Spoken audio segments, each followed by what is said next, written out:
Bonjour de la France. Dear friends and dear women and men from Slovenia. On Sunday, for the general elections, you will have to make a choice, a very important choice for your country, for your lives, but also for all of us in Europe. You will decide if you want to continue with the same people and with the same politics and, of course, the same crisis.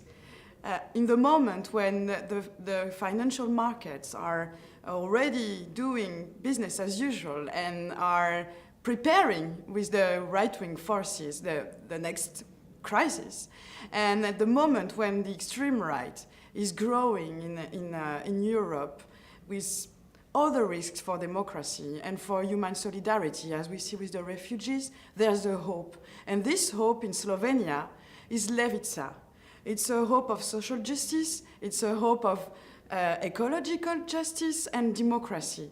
And on Sunday, if you want to vote for a better future, for you, but also for us in Europe, vote for Levica.